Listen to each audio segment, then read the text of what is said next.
a slight snapping action in the knee. Kick direct, but never higher than the midsection. The cross stomp kick uses the sole of the foot to break the opponent's balance, allowing for follow-up hand strikes.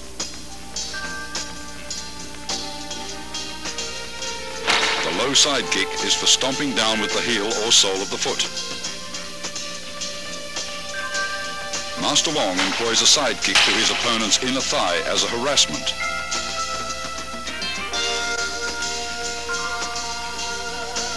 This is a cross stomp kick to side kick combination.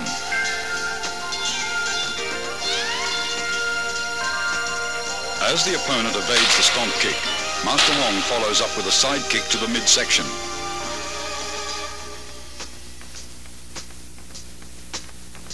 This is a front kick and leg trip combination.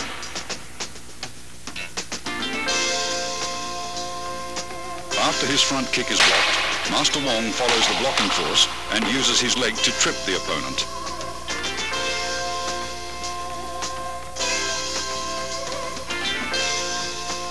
Wing Chun's basic stance is shoulder width or a bit wider. Knees are slightly bent.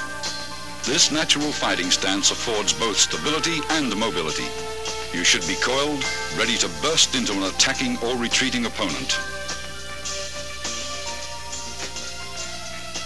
Advances and withdrawals are performed by a short shuffling motion of the feet, somewhat like the Western fencing shuffle, where you remain in the same stance throughout.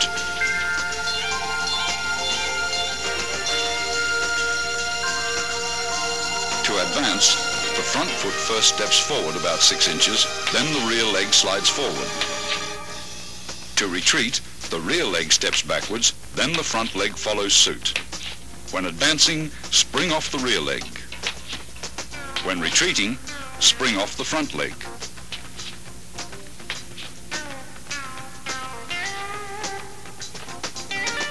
Circle stepping differs from the shuffle in that you actually alternate between left and right stances.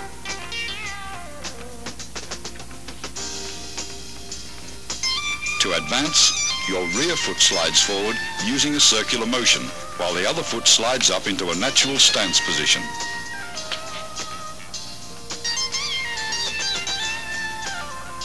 Circle stepping is used for cutting off or pressing an opponent who has great mobility.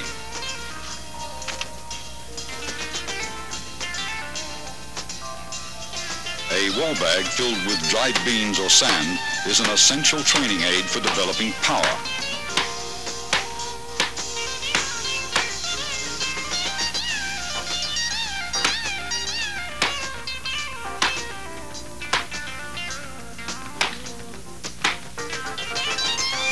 Striking with the fist or palms gives one a feeling of penetration and toughens the skin and bones.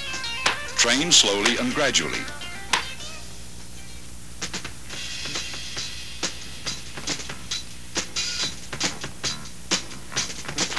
Although most Kung Fu styles retain a considerable number of instructional forms, Wing Chun has only 3.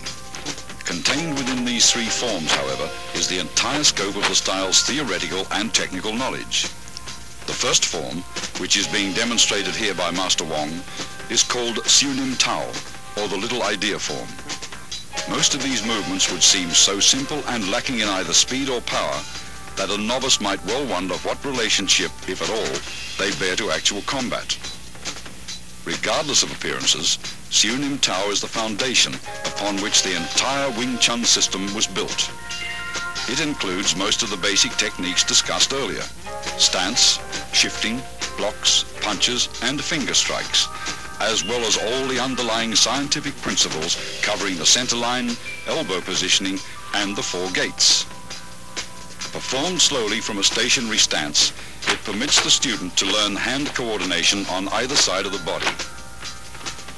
Before attempting to practice this form, first study carefully and thoroughly the previous section on Wing Chun's basic theories. Total familiarity with these all-important principles will greatly accelerate your learning process. Once you feel you understand all the basic concepts, begin practicing the footwork patterns, blocks, kicks, and strikes, first separately, then in combinations until you can execute them naturally and without any conscious effort. Now you are ready to learn Siu Nim Tao. To perform Siu Nim Tao correctly, you should practice a few movements at a time over and over until you feel comfortable with each motion. Continue on to the next set of movements only when you've absorbed completely the movements of the previous set. After having learned all the movements and in order to test your ability, try to run through the entire form in unison with Master Wong. If you succeed in accomplishing this without any hesitations or stops, proceed to the following sections on form applications. Remember, when practicing techniques with a partner, be careful not to injure him or her. Always exercise control. Once you've mastered the basic theories, basic techniques, Siu Nim Tao and its applications, you're ready to advance to the next stage, or Chi Sao.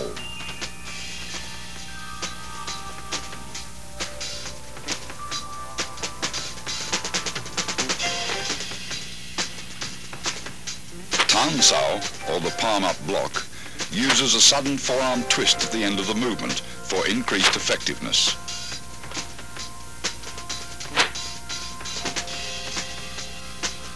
Tan Sao is combined with a simultaneous punch.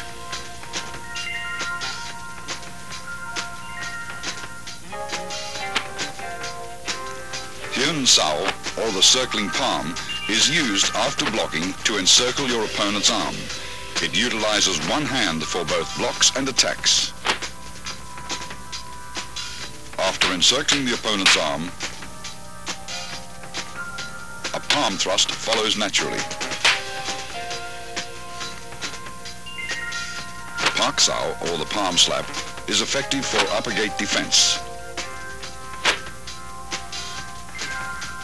It is best combined with a head slip or body dodge. The downward palm block is used against attacks to the lower gate.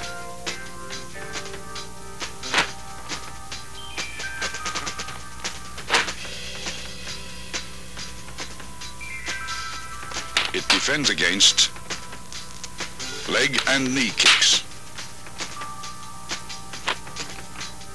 Here, a variation of the downward palm block is used to break out of an attempted elbow lock.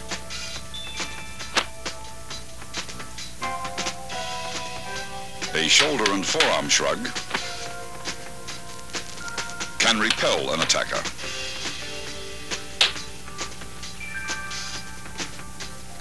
A double rear palm strike is used against attacks from the rear. It is a primary defense against a rear bear hug and can be followed with a throw.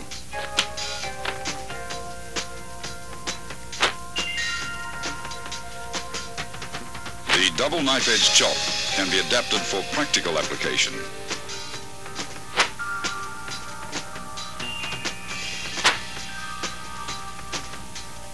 The primary target is the opponent's throat.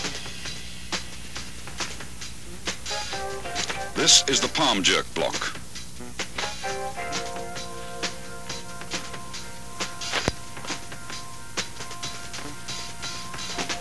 A sudden jerk effectively destroys an opponent's balance. Here, a palm jerk block is followed immediately by an eye thrust with the same hand.